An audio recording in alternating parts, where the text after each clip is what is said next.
नमस्कार दोस्तों, आज की इस वीडियो में हम लेकर आए हैं विद्वेश्वर संहिता का 10वां अध्याय। ब्रह्मा और विष्णु ने पूछा, प्रभु सृष्टि आदि 5 कृत्यों के लक्षण क्या हैं? यह हम दोनों को बताइए। भगवान शिव बोले, मेरे कर्तव्यों को समझना अत्यंत गहन है, इसलिए मैं कृपा पूर्वक तुम्हें बता रहा हूँ। सृष्टि पालन, संहार, तिरोभाव और अनुग्रह मेरे जगत संबंधी 5 कार्य हैं जो नित्य सिद्ध हैं। संसार की रचना का आरंभ सृष्टि कहलाता है। मुझे पालित होकर सृष्टि का सुस्थिर रहना उसका पालन है, उसका विनाश ही संहार है। प्राणों के उत्क्रमण को तिरोभाव कहते हैं। इन सबसे छुटकारा मिल जाना ही मेरा अनुग्रह अर्थात मोक्ष है। यह 5 कृत्य हैं। सृष्टि आदि 4 कृत्य संसार का विस्तार करने वाले हैं। 5वां कृत्य मोक्ष का है। मेरे भक्तजन इन 5 कार्यों को 5 भूतों में देखते हैं। सृष्टि धरती पर, स्थिति जल में, संहार अग्नि में, तिरोभाव वायु में और अनुग्रह आकाश में स्थित है। पृथ्वी से सबकी सृष्टि होती है, जल से वृद्धि होती है, आग सबको जला देती है, वायु एक स्थान से दूसरे स्थान पर ले जाती है और आकाश सबको अनुग्रहित करता है। इन 5 कृत्यों का भार वहन करने के लिए मेरे 5 मुख हैं।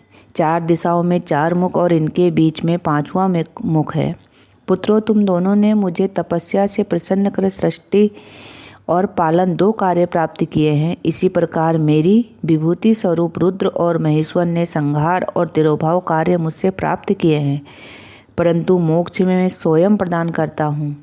मैंने पूर्व काल में अपने स्वरूप भूत मंत्र का उपदेश किया है, जो ओंकार रूप में प्रसिद्ध है। यह मंगलकारी मंत्र है। सर्वप्रथम मेरे मुख से ओंकार प्रकट हुआ, जो मेरे स्वरूप का बोध कराता है।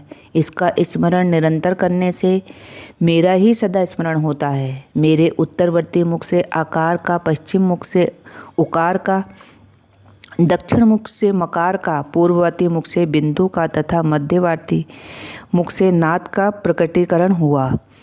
इस प्रकार इन 5 अवयवों से ओंकार का विस्तार हुआ है। इन 5 अवयवों के एकाकार होने पर प्रणव ओम नामक अक्षर उत्पन्न हुआ। जगत में उत्पन्न सभी स्त्री पुरुष इस प्रणव मंत्र में व्याप्त हैं। यह मंत्र शिव शक्ति दोनों का बोधक है। इसी से पंचाक्षर मृद ओम नमः शिवाय की उत्पत्ति हुई। जगत में उत्पन्न सभी स्त्री पुरुष इस प्रणव मंत्र में व्याप्त हैं। यह मंत्र शिव शक्ति दोनों का बोधक है। इसी से पंचाक्षर मंत्र ओम नमः शिवाय की उत्पत्ति हुई। यह मेरे साकार रूप का बोधक है। इस पंचाक्षर मंत्र से मात्र का वर्ण प्रकट हुए हैं, जो 5 भेद वाले हैं।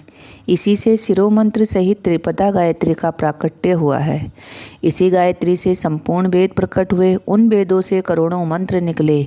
उन मंत्रों से विभिन्न कार्यों की सिद्धि होती है। इन पंचाक्षर प्रणव मंत्र ने सभी मनोरथ पूर्ण होते हैं। इस मंत्र से भोग और मोक्ष दोनों प्राप्त होते हैं।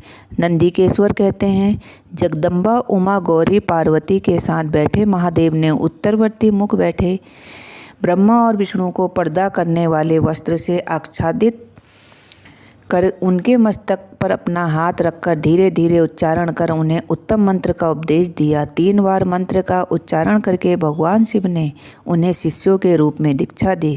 गुरु दक्षिणा के रूप में दोनों ने अपने आप को समर्पित करते हुए हाथ जोड़कर उनके समीप खड़े हो जगत गुरु भगवान शिव की इस प्रकार स्तुति करने लगे।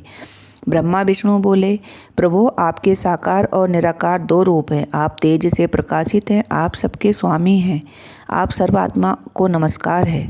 आप प्रणव मंत्र के बताने वाले हैं तथा आप ही प्रणव ले गए हैं।